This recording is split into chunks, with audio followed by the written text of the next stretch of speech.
instructions. A lot of wisdom. Of Solomon. Now this is how chapter 1 begins. However, in chapter 1, it is an introduction to the book of the Proverbs of Solomon. We really don't get into many Proverbs until we get to chapter 10. In chapter 1, he gives us the purpose for Proverbs. Wisdom will do for you. And having laid out this whole dissertation on the value and the importance of wisdom, now we begin the actual Proverbs. And so begin making contrast.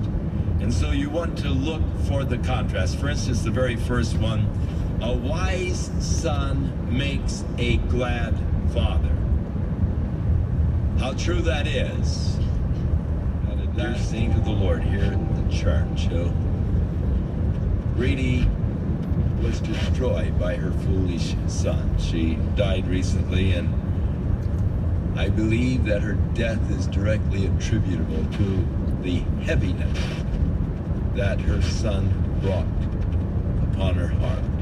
Went over to his little safe and he got out a wad of cash. Big roll, $100 bills. And he said, see this? He said, I just ripped this off from a guy. They all know now that I have it. And he said, so they're all working on me, and everyone's got a scam, and they're seeking to rip me off. And he said, I'm going to buy one of them. He said, they'll come along, and I'll be a sucker, and I'll buy it. And then the other guy, he'll have this for a while. But we'll all know who has it, and so we'll all work scams on him. And he said, this money just passes between us, and it just goes. We rip off each other, we have scams, and here he'll not suffer the soul of the righteous to famish, but he will cast away the substance of the wicked. So righteousness and wickedness again contrast. Now we have a contrast between laziness and diligence. He becomes poor that deals with a slack hand. If you are slack in your business, if you're slack in your duties, it tends towards poverty. But in contrast, reap in the harvest is a son that causes shame. Blessings are on the head of the just, and so now the just or the righteous compared to the wicked and contrasted. Blessings are on the head of the just. God's blessings on your life if you are just. Blessings of God. But violence covers the mouth of the wicked. Again, justice and he walks surely. If you walk uprightly, you don't have to worry, it shall be known. And then this one is not a contrast, it's just sort of amplifying the first clause. The first clause, he that winketh with the eye causeth sorrow, but a prating fool shall fall. That guy who is, so false and going around and just snowing everybody, and it comes on strong. The mouth of the righteous, and of course the righteous and wicked contrasted, the mouth of the righteous man is a well of life. You notice life again associated with righteousness. The mouth of the righteous, whatever they call me to operate the stores. And I was over in Santa Ana operating the store that used to be over here on Bristol. And there was a young fellow that was working there as a stock in the stock in the shelves and so forth. And this fellow's mouth had to be one of the most filthy mouths I've ever heard. And proverb that says some men's minds are like racehorses. They run best on a dirt track. And I said, it seems like your mind that has understanding in the lips, wisdom is found. Listen to that. That's why I like to be around men like Dr. Wilder Smith. You listen to it. wisdom is found. This guy is so wise.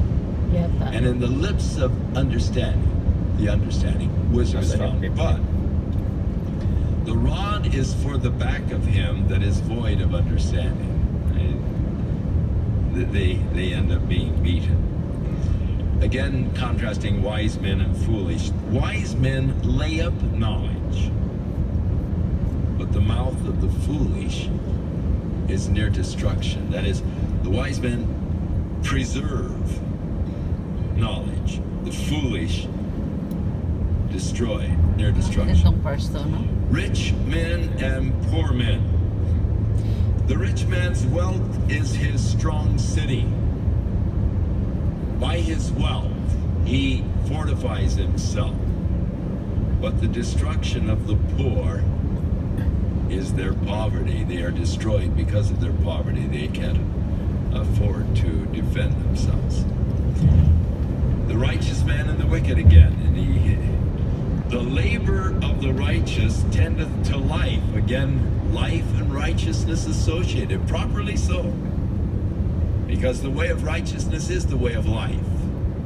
And so the labor of the righteous tendeth to life, but the fruit of the wicked to sin. So there's a contrast here also between labor and fruit.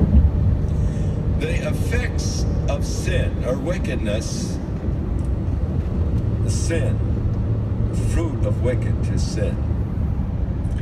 Now, those that keep instruction and those that refuse are contrasted.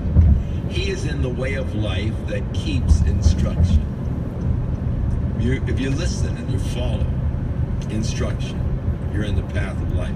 But he that refuses reproof erreth.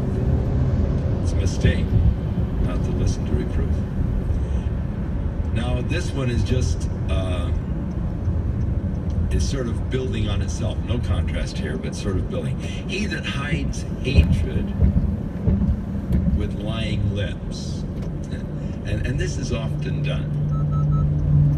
You really try to deceive by lying about it. So it says, you really don't like him. Oh yeah, I like him. He's one way. And it's not true. You hate him. And you're trying to hide hatred with lying lips. Well, I didn't say that. And he that uttereth slander is a fool. To slander someone else. To repeat slander about someone else. Fool. Here is a contrast between a person who talks all the time and a person who refrains. In the multitude of words, there wanteth not sin. You talk enough and you're kind of... And I love it. This is one of my favorites. The blessing of the Lord, it maketh no sorrow with it. Oh, how rich are the blessings of the Lord. And they make you so rich. I drive around Newport Beach looking at all of the fancy houses and, you know, bayfronts and the whole thing. I'm the richest man in Newport Beach. Now, you wouldn't know that from my bank account or from anything else. You'd have to know me. You'd have to know how rich I am. The perverse or forward tongue shall be cut out. The lips of the righteous know what is acceptable.